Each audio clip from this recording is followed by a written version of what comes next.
David, bonjour. Bonjour Bernard, bonjour à tous. Ce matin, David, le football fait son cinéma. Et même avec une défaite et dans un stade vide, vos journaux réussissent à faire de la défaite du PSG hier soir face au Bayern de Munich un film dramatique dont le titre serait Le rêve brisé. C'est la une de la Charente Libre. Le rêve brisé, c'est aussi la une de la Dépêche du Midi ou du Parisien aujourd'hui en France. Une fois qu'on a le titre, il faut évidemment de bons acteurs, même s'ils ont perdu. Neymar, inconsolable, fait la une de l'équipe de l'Union quand Mbappé est à la une de Vosges Matin. Et Stéphane Albouy, dans le Parisien, déroule le scénario catastrophe de la défaite. La jolie mécanique parisienne s'est crispée puis grippée en deuxième mi-temps. Symbole de son impasse, Neymar a fini le match en sanglots, des larmes de tristesse et de frustration. Moi, ce qui m'a fasciné, c'est que le stade était vide, mais il y avait quand même le bruit des supporters à la télévision. Mais heureusement qu'on a le bruit. Heureusement qu'on a le bruit du public. Mais alors, David, il faut revenir tout de même sur le but encaissé par Paris. Ah, c'est là que l'histoire devient tragique et belle. Le but encaissé par le PSG, le but qui donne la victoire au Bayern. C'est un Français du Bayern qui le rentre. Kingsley Coman. Le bourreau vient du PSG, écrit le Parisien aujourd'hui en France. C'est tout juste si la presse ne l'a pas surnommé Coman le barbare. Selon Foot Mercato, Coman a crucifié son club formateur, le PSG. Le foot, vous savez, c'est l'ultime tragédie grecque. C'est la dernière arène où l'on peut dire d'un sportif qu'il est un bourreau, un exécuteur. Pire, ce matin, vos journaux prennent une sorte de plaisir malin à rappeler que Kingsley Coman est entré au centre de formation du PSG à l'âge de 9 ans, qu'il est un enfant du PSG, que le PSG l'a laissé partir à la Juventus. Il voulait jouer plus longtemps sur le terrain, il jouait pas assez, estimait-il. Et il a donc fallu que ce soit un Titi parisien recruté par le Bayern qui punisse l'équipe et place son but de la tête au bon moment, comme l'écrit l'équipe. Malheur au vaincu donc, quant au vainqueur, le Bayern. Vincent Duluc, toujours dans l'équipe, écrit ces lignes qui pourraient inspirer nos politiques, comme nos chefs d'entreprise en cette rentrée compliquée. Paris a été battu par un Bayern qui avait plus de repères collectifs.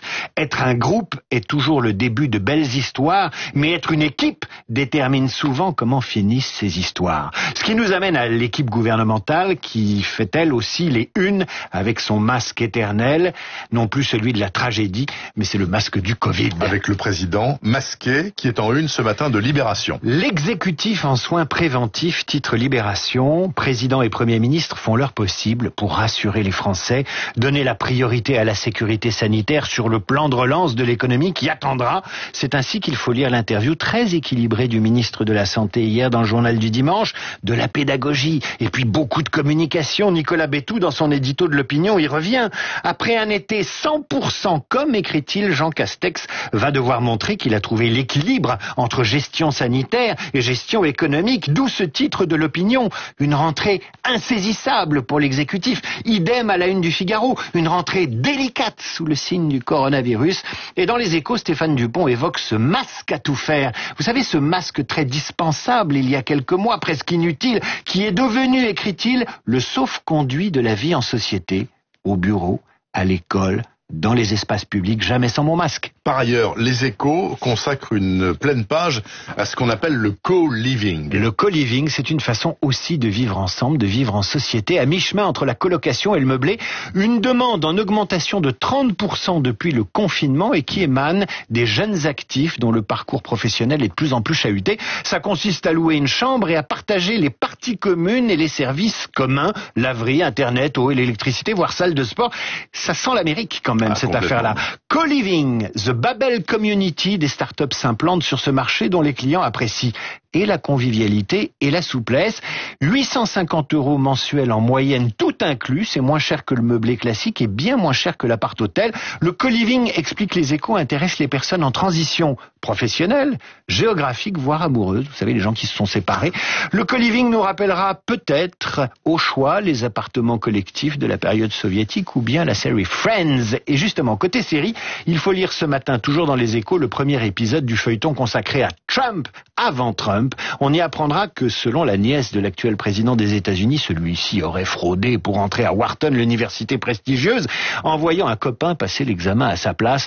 Haro, comme d'habitude, haro sur Trump donc dans vos journaux, avec ses propos rapportés par le Washington Post, tirés d'un enregistrement plus vraiment secret de sa sœur Marianne qui parle d'un être cruel et menteur. David, vous avez commencé en parlant de cinéma, alors du coup vous terminez avec la grande Catherine Deneuve. Et sur le site du Monde, l'enquête compliquée de Raphaël Baquet sur Catherine Deneuve. Au départ, la journaliste du Monde, biographe de Chirac, de DSK, de Lagerfeld, voulait faire d'elle un portrait en 6 parties. Vous lirez le premier cet après-midi dans Le Monde ou sur la version internet ce matin.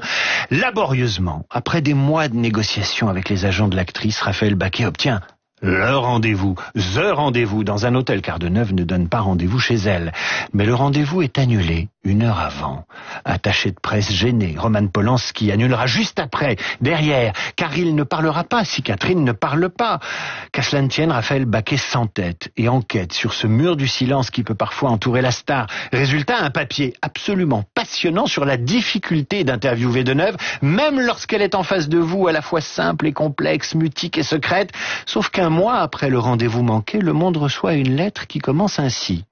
Nous avons appris qu'une journaliste du Monde ferait une enquête sur Catherine Deneuve. Je vous préviens que si tel était le cas, nous serions particulièrement attentives à vos publications et que si des éléments relatifs à la vie privée et familiale de Catherine Deneuve ou des propos diffamatoires devaient être publiés, nous serions obligés de faire valoir ces droits par les voies de recours opportunes. Comme quoi, cher Bernard, le cinéma, c'est parfois plus facile d'en parler avec du foot qu'avec Catherine Deneuve. Enfin, ce sont 2 mondes compliqués, hein. Catherine Deneuve et le football. Des fois, le foot, c'est pas facile non plus d'en parler. Hein, il y a de la langue de bois. Vedettes, hein. Moi, j'ai jamais réussi à l'avoir au micro, Madame Deneuve. Après 40 ans de radio, je l'ai invitée une bonne douzaine de fois. Elle est jamais venue. Merci beaucoup, David Abiker. À demain pour une autre revue de presse. Il est 8h38 exactement et à suivre dans un instant Luc Ferry, seul titulaire du poste Esprit Libre de cette matinale, puisque nous sommes le lundi 24 août 2020. À tout de suite.